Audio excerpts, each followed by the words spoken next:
وآلہ الطاہرین ولعنۃ اللہ علی اعدائہم اجمعین۔ موضوع گفتگو واجبات نماز، اور ہماری اس گفتگو کا موضوع ہے تکبیرۃ الاحرام۔ تکبیرۃ الاحرام کے بارے میں ہم نے پہلے بھی بتایا کہ یہ واجبات رکنی میں سے ہے، اگر اسے جان بوجھ کر ترک کر دیا جائے یا بھول کے بھی ترک کر دیا جائے تو نماز باطل ہوگی۔ تکبیرۃ الاحرام کیا ہے؟ تکبیرۃ الاحرام یہ واحد تکبیر ہے جو نماز میں واجب ہے۔ اس کے علاوہ جتنی بھی تکبیریں یعنی جتنی دفعہ بھی اللہ اکبر کہنا ہے وہ واجب نہیں ہے بلکہ مستحب ہے۔ نیت کے بعد اللہ اکبر کہنا ہے۔ یہ دو کلمے الگ الگ ہیں، گو کہ اللہ اور دوسرا کلمہ ہے اکبر، لیکن ان دونوں کلموں کو ساتھ کہنا ہے، اللہ اکبر۔ اب اگر اتنا فاصلہ دے دیا جائے کہ یہ دونوں کلمے الگ الگ مانے جائیں تو ایسی صورت میں تکبیر باطل ہوگی۔ مستحب ہے کہ دوران اللہ اکبر ہاتھوں کو اس طرح سے کانوں پہ لے جائیں۔ اسی طریقے سے مستحب ہے کہ بہت صاف واضح عربی میں ہو، اور یہ جائز نہیں کہ اللہ اکبر کے علاوہ کسی اور جملے کو کہا جائے، حتیٰ عربی میں مثال کے طور پہ کہا جائے اللہ اعلم، نہ، یہاں پر اللہ اکبر ہی کہنا ہے۔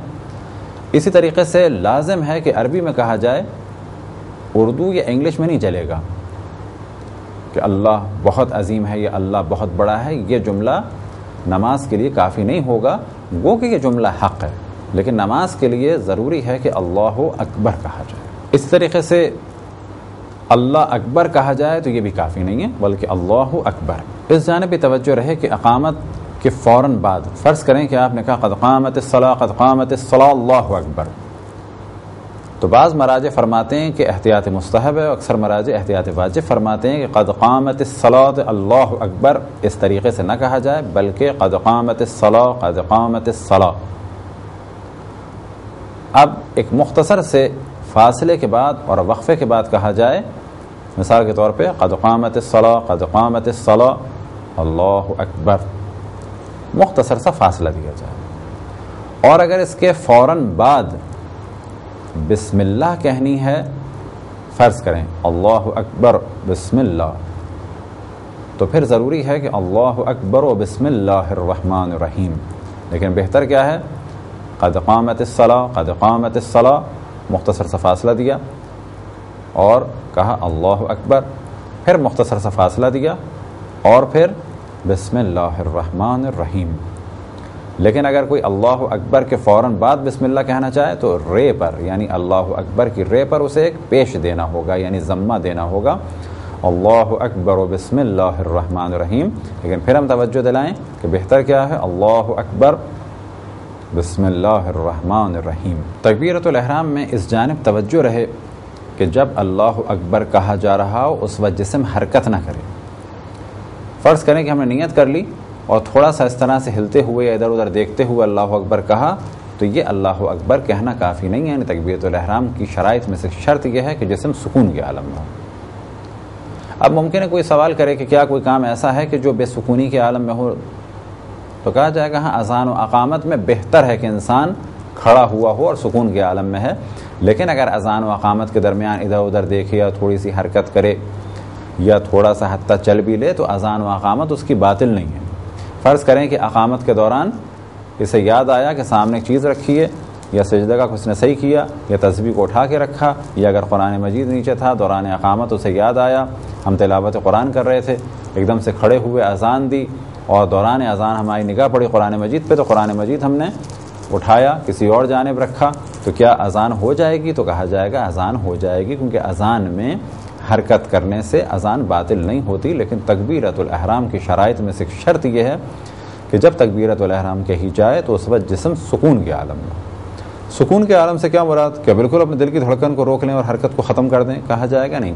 جنرل پبلک یہ کیا ہے کہ کھڑے ہوئے ہیں اور حرکت نہیں کر رہے ہیں، بس یہ لازم ہے کہ تکبیرۃ الاحرام کے دوران ہم حرکت نہ کریں۔ اب اگر حرکت ہو جائے، فرض کریں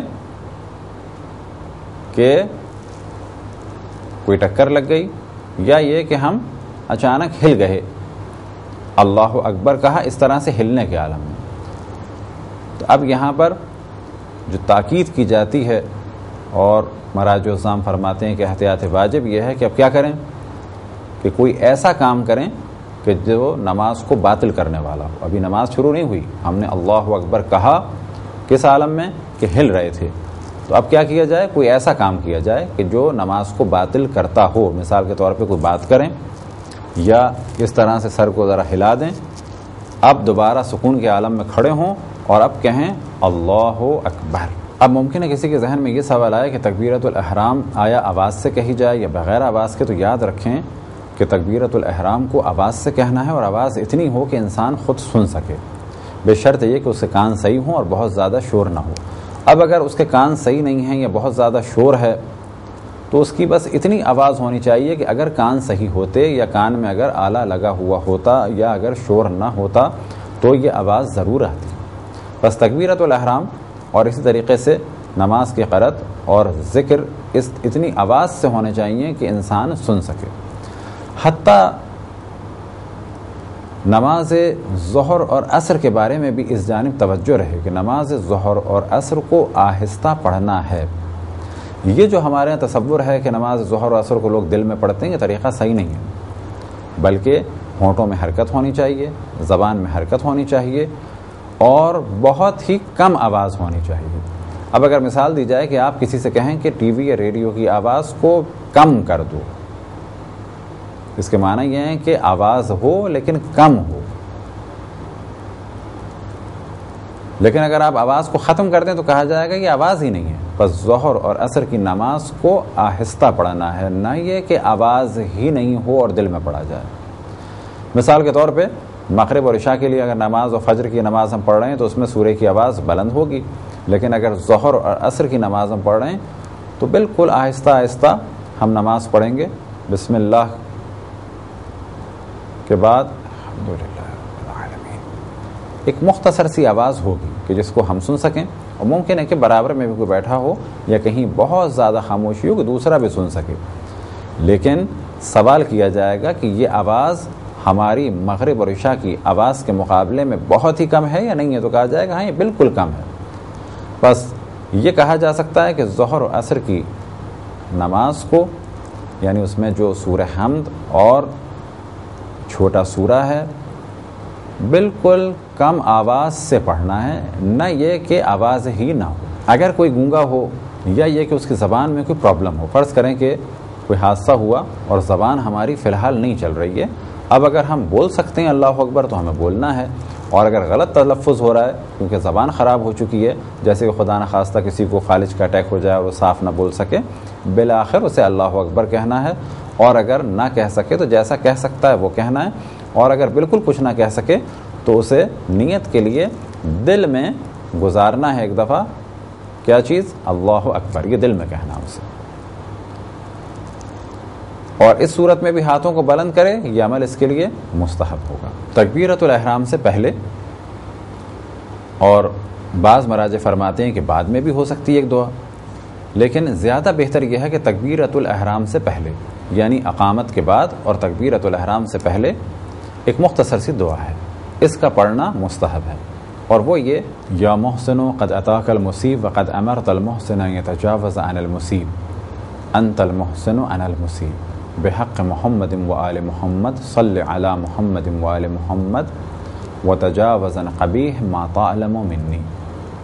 اس کا ترجمہ یہ ہے کہ ہم اللہ سبحانہ و تعالیٰ کو جو مخاطب فرمائیں تو کیا کہیں, یا محسن قد اتاک المصیب, اے احسان کرنے والے تیری بارگاہ میں ایک گناہ گار آیا ہے. وقد امرت المحسن ان یتجاوز عن المصیب, اور بتحقیق تو نے ہی احسان کرنے والوں کو یہ حکم دیا ہے کہ وہ گناہ گاروں کو معاف کریں. فانت المحسن وانا المصیب, بس تو احسان کرنے والا ہے اور میں گناہ گار. فبحق محمد و آل محمد, بس تجھے واسطہ ہے محمد و آل محمد کا. صلی علی محمد و آل محمد, تو صلوات بھیج محمد و آل محمد پر. وتجاوز عن قبیح ما تعلم منی, اور تو میرے ہر اس گناہ کو, برائی کو معاف فرما دے کہ جس کا تجھے علم ہے. اس دعا کے بعد کہا جائے اللہ اکبر، یعنی تکبیرۃ الاحرام کو کہا جائے۔ اگر کسی کو تکبیرۃ الاحرام کے بعد شک ہو، یعنی تکبیرۃ الاحرام کے بعد فرض کریں کوئی سورہ حمد میں مصروف ہے اور دوران سورہ حمد سے شک ہو کہ میں نے تکبیرۃ الاحرام کہی یا نہیں کہی، تو ایسے شخص کے لیے تکبیرۃ الاحرام کو دوبارہ کہنا ضروری نہیں ہے، بلکہ وہ اپنی نماز مکمل کرے۔ لیکن اگر کوئی شخص تکبیرۃ الاحرام کے بعد جو چیز ہے اسے شروع نہ کیا ہو، یعنی تکبیرۃ الاحرام کے بعد پہلی کیا چیز ہے؟ بسم اللہ الرحمن الرحیم الحمدللہ رب العالمین، یعنی پورا سورہ حمد۔ ابھی ہم نے نہ بسم اللہ پڑھی نہ سورہ حمد کو شروع کیا، کیونکہ ہمارے عقیدے کے مطابق سورہ حمد کا جز ہے بسم اللہ، اور ہم نے ابھی سورہ حمد شروع نہیں کیا۔ تو اب اگر ہمیں شک ہو کہ تکبیرۃ الاحرام کہی یا نہیں کہی، تو ایسی صورت میں ہمیں اب تکبیرۃ الاحرام کہنی چاہیے اور اس کے بعد سورہ حمد کو شروع کریں۔ اگر کسی کو یہ شک ہو کہ میری تکبیرۃ الاحرام صحیح تھی یا نہیں تھی، پہلا مسئلہ کیا تھا جو ابھی ہم نے بیان کیا کہ تکبیرۃ الاحرام کے بارے میں شک ہے کہ ہم نے کہی یا نہیں کہی۔ اب موضوع ہے کہ تکبیرۃ الاحرام ہم نے صحیح کہی یا نہیں کہی، لہٰذا تکبیرۃ الاحرام کے بعد اگر کسی کو شک ہو کہ میں نے صحیح کہی یا نہیں کہی، تو یہ اس کی تکبیرۃ الاحرام کافی ہے اور اس کی نماز صحیح ہوگی۔ پہلے بھی ہم نے توجہ دلائی کہ تکبیرۃ الاحرام کے مستحبات میں سے ایک مستحب یہ ہے کہ جب اللہ اکبر کہا جائے تو ہاتھوں کو کانوں تک بلند کیا جائے۔ یہ ہاتھوں کو بلند کرنا تکبیرۃ الاحرام میں واجب نہیں ہے، مستحب ہے، یعنی اگر ہم نیت کے بعد فقط اللہ اکبر کہتے ہیں اور ہاتھوں کو بلند نہ کریں تو بھی نماز صحیح ہوگی۔ ہاتھوں کو کانوں تک لے جانا مستحب ہے۔ اسی طریقے سے باقی تکبیریں کہ جو مستحب ہیں ان میں بھی ہاتھوں کو کانوں تک لے جانا مستحب ہے۔ خداوند تبارک و تعالیٰ سے دعا ہے کہ بحق محمد و آل محمد ہمیں اپنے رسول اپنی حجتوں خصوصاً امام زمان علیہ الصلوۃ والسلام کی معرفت اور اطاعت کی توفیق عطا فرمائے۔ وصلی اللہ علی محمد و آلہ الطاہرین۔